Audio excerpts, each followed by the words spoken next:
আসসালামু আলাইকুম সুপ্রিয় দর্শক সবাইকে চিংড়ি রান্না স্বাগতম। আজকে আমি রান্না করব চিংড়ি মাছ আর চিংড়ি মাছ, কিন্তু আপনাদের সাথে শেয়ার করব চিংড়ি মাছ।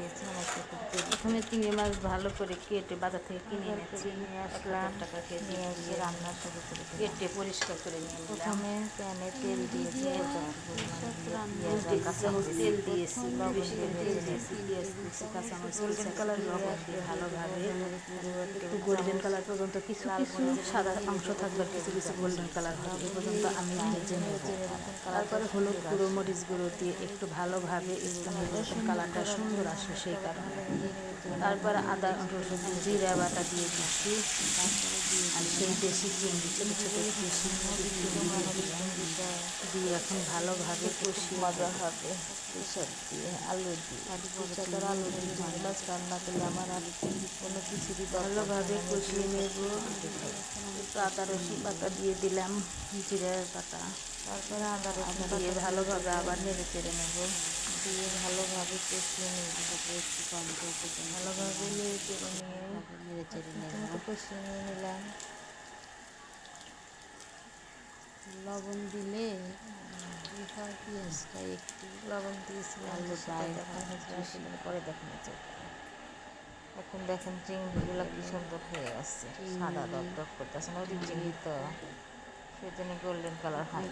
আলু যে সেদ্ধ করেছি ওইদিকে যা শাক আর আলু আর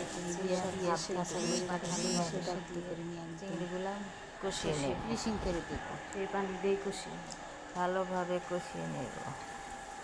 ঢাকনাটা ঢেকে রেখে আবার চলে আসলাম।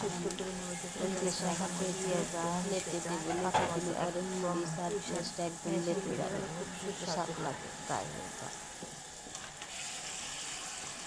তারপরে শাক আর আলু ঢেলে দিলাম সেদ্ধ করা। তারপরে আলু সেদ্ধ করে ভালোভাবে নেড়ে দিয়ে দিলাম, ঢাকনা দিয়ে ঢেকে রেখে দেবো।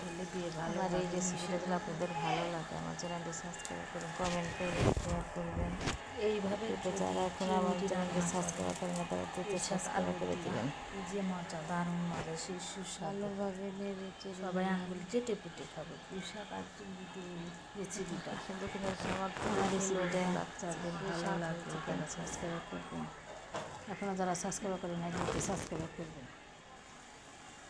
আবার ঢেকে রেখে যারা ফেসবুক আবার চলে আসেন তারা আমাকে ফলো দিবেন, সুন্দর হয়ে যারা ইউটিউব চ্যানেল করে দিয়েছে তারা আমার চ্যানেলটা ছোট্ট করে কমেন্ট, এটা আমার আর আমার হিসাবের তরকারি চিংড়ি মাছ অনেক উৎসাহ পায়। আপনাদের একটা কমেন্ট আমাকে অনেক উৎসাহ ধারণা আর আমার রেসিপিটা যদি ভালো লাগে চ্যানেলটি সাবস্ক্রাইব করুন, কমেন্ট করেন, শেয়ার করেন।